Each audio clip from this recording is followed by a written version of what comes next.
प्रकृति देखो हमेशा आगे बढ़ने की शिक्षा देती है। नदी का पानी जो होता है ना कंसिस्टेंटली आगे बढ़ता रहता है और हमेशा हमें जीवन में मोटिवेट करता है आगे की तरफ बढ़ने के लिए। नदी जिस एरिया से गुजरती है ना उस एरिया के लोगों को पानी देती है सिंचाई करने के लिए, उस एरिया की मिट्टी को भी उपजाऊ करती है। वहाँ आस पड़ोस के जो एरिया होते हैं वहाँ बहुत अच्छे फसल होते हैं, खेती होती है। इसलिए नदी का पानी हमेशा मीठा होता है क्योंकि नदी का काम है देना। आपने कभी नहीं सुना होगा कि जो नदी के पानी होते हैं उसमें कीटाणु विषाणु लगते हैं, इसलिए बोलते हैं ना गंगा तेरा पानी अमृत। हाँ, हालांकि आजकल गंगा के पानी को भी हम ही लोग प्रदूषित कर रहे हैं, ख़राब कर रहे हैं, क्योंकि ह्यूमन माइंड की टेंडेंसी होती है जहाँ रहता है वो गंदगी ही गंदगी फैलाता है।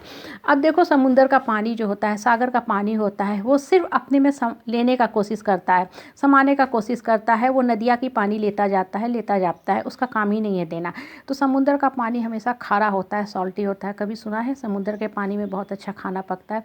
किसी काम लायक नहीं होता है। और जो नाले का पानी होता है ना स्थिर रहता है। देखोगे काले काले गंदे गंदे पानी होते हैं, बदबू आते हैं, दुर्गंध आते हैं, कीड़े मकोड़े, एल्गी, फंगाई, कीटाणु विषाणु सभी पनपते हैं और उस एरिया में ना छोटी छोटी बीमारियां भी पनपनी शुरू हो जाती हैं जहाँ पे वो नाला बहता है या जो एरिया में वो नाला होता है। अब देखो ये हमें जीवन की कितनी बड़ी शिक्षा देता है। ये बताता है कि जीवन में हमेशा ग्रो करो, कंसिस्टेंटली आगे बढ़ते रहो। जब आपका लाइफ ग्रो करता है, आप क्रिएटिव दिशा में लगे रहते हो तो माइंड से अच्छे अच्छे थॉट्स पनपने लगते हैं, माइंड पॉजिटिविटी की तरफ जाता है, क्रिएटिविटी की तरफ जाता है, प्रोग्रेस करता है। लेकिन जब आपका माइंड स्थिर हो जाता है, रुक जाता है, एक ही थॉट्स माइंड में चलते रहते हैं तो आपका माइंड जो हो जाता है टॉक्सिक हो जाता है, पॉइजनस हो जाता है। उस माइंड में सिर्फ और सिर्फ निगेटिव बातें ही पनपने लगती हैं। वो माइंड के जो थॉट्स होते हैं ना आपके बॉडी पे इम्पैक्ट देने लगते हैं। और आपके शरीर में कोई बीमारी होती है ना तो बीमारी का जो कारण होता है वो बाहर से आए हुए कीटाणु विषाणु नहीं होते हैं, आपके अपने मन का थॉट्स होता है। आप देखोगे जो लोग निगेटिव होते हैं ना, जिनके मन में कभी अच्छे विचार नहीं आते हैं, वो जब भी बोलेंगे खराब ही खराब बोलेंगे। पता नहीं ऊपर वाले ने उनकी जीभ में कैसी पॉइजनस पावर दी हुई है कि वो जब भी वो बोलते हैं दूसरे के दिल को दुखाएंगे, रुलाएंगे। इसलिए सबसे ज़्यादा वो खुद अफेक्टेड होते हैं।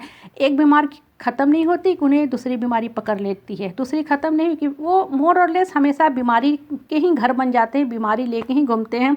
डॉक्टर के पास जाते हैं, डॉक्टर भी सरप्राइज हो जाता है कि इनके ऊपर कितनी तरह की बीमारियां दौड़ रही हैं। इनके ऊपर क्या कारण है कि कोई दवा फ़ायदा नहीं करता है। कारण क्या होता है कि दवा आपके ऊपर तभी फ़ायदा करेगा जब आपका माइंड स्वस्थ रहेगा। जो बीमारी होती है वो तो सुपरफिशियल होती है। अगर आपका माइंड स्वस्थ रहेगा तभी आपका जो दुख दर्द कष्ट क्लेश जो होते हैं ना वो आपके जीवन से दूर जाएंगे। इसलिए हमेशा अपने माइंड को किसी अच्छे काम में संलग्न करके रखो, पॉजिटिव थॉट्स की तरफ रखो।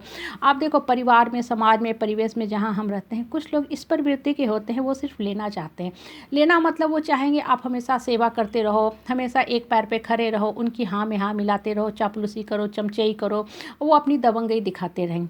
उनके देखो जो थॉट्स होंगे, जो बोलने का ढंग होगा एकदम सॉल्टी होगा। वो अगर एक शब्द भी बोलेंगे तो आपका हृदय में छेद हो जाएगा, सुराग हो जाएगा, मन आपका फट जाएगा। आप सोचोगे कि इनसे हम बेकार ही मुंह लगने गए थे, मेरा अच्छा खासा दिन भी खराब कर दिया।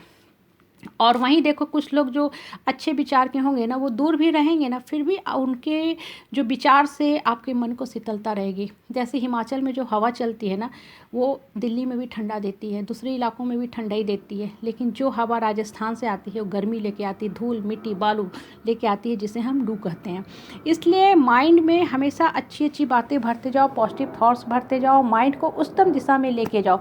जितना ज़्यादा माइंड आपका हायर लेवल पे जाएगा, जो लो लेवल टॉक होते हैं, सोच होते हैं, लो लेवल जो विचारधारा होते हैं, वो अपने आप आपके जीवन से साइड होते जाएंगे, अलग होते जाएंगे और आपके जीवन की जो दशा है, दिशा है, वो भी बदलते जाएगी। आप देखो बच्चे जो पढ़ते हैं ना पूर्ण रूप से पढ़ाई में संलग्न रहते हैं, उन्हें ये भी नहीं पता होता कि क्रिकेट मैच चल रहा है, क्या चल रहा है, क्या मूवी है, कौन देश कहाँ खेल रहा है, किस प्लेयर ने कितना रन बनाया, क्योंकि उनका माइंड पूर्ण रूप से ग्रैस्प हो चुका है, इनक्रॉस हो चुका है स्टडी में। वो पढ़ाई करते हैं, स्कूल जाते हैं, टीचर की बातों को बहुत ध्यान से सुनते हैं, वो ऑनलाइन क्लास भी करते हैं ना तो एक एक बात माइंड में एब्जॉर्ब करते हैं। क्या बताता है फोकस ऑफ माइंड, कि आपका माइंड कितना संलग्न है अपने काम के प्रति, कंसंट्रेशन ऑफ माइंड।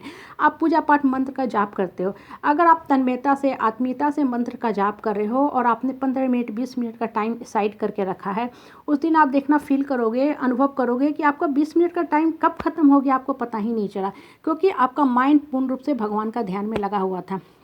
लेकिन अगर आप मन से नहीं करोगे तो आपके लिए वो 15 मिनट भी भारी पड़ेगा। इसलिए अपने माइंड को हमेशा फोकस करके रखो, क्रिएटिव दिशा में काम में लगाओ, तभी ग्रो होगा।